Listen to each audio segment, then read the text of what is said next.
And so what changed? Because British Steel became this really sort of genre-defining album that broke out for you guys. But there was what, 4 or 5 albums before this, and I've read you've publicly said on record like British Steel is the first heavy metal album. So how do you perceive the band before that time?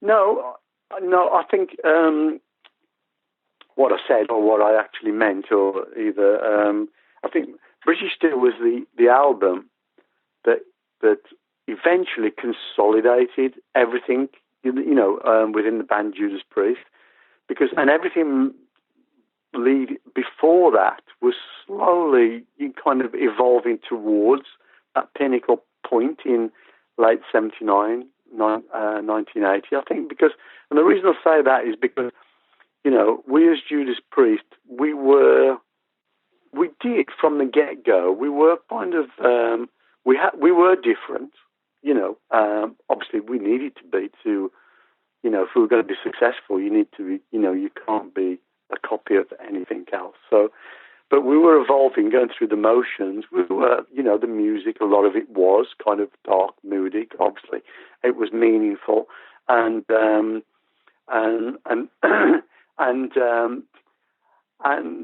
so we traversed and we did what we did. We had a great name for the band. We had a great lineup, musicians, and we had, a lot of great material. But sometime in the 70s, around about 76, I think, it was just apparent that we didn't look quite right. We didn't look like who we were and what we wanted to be, really. But again, nobody's fault. It was just the fact that the story I tell is the fact when I was young and my sisters were listening to all of the bands I mentioned before, a lot of those bands had a uniform look, like the Beatles, the Mersey Beats, Jerry and the Pacemaker, all of that stuff, same haircut, same clothes.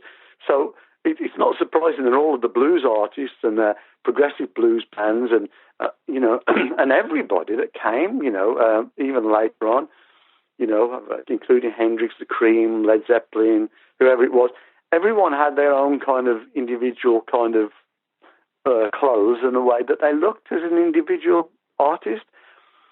And so it was something you gave a wide berth to, really, or everybody walking on there with the same clothes. You probably wouldn't even think about, Judas Priest going on there with the same, all wearing a suit or something with an attire and all having the same. But then kind of the penny dropped a little bit, and I thought to myself, do you know what? We do need a uniform.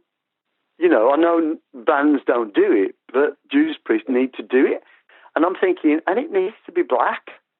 Okay. Yeah. Black is the colour for what we do. It has to be, But if we all wear black, well, people see us from off the stage, Okay, so what, and I'm thinking, okay, we'll add some metal, shiny stuff on there, studs and that, So basically, that's what I did, and there's some pictures in the book that illustrate that, with just me. But I mean, I looked the same as the other guys, really, prior to that decision, pretty much. We had silks and satins. They would be pink, green, cream, yellow, So it was something had to change, and it had to change now. And so I thought that I went that route and in hope that the rest of the guys would kind of literally follow suit.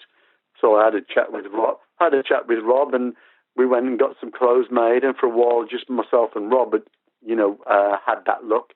And then very quickly, say by British Steel, everything came together with that album. Great album sleeve, really cool songs. We were happy with the album. Great name for the band.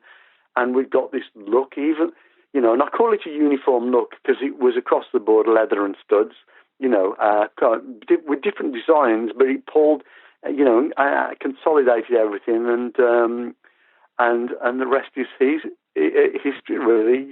Full on metal was born right there and then.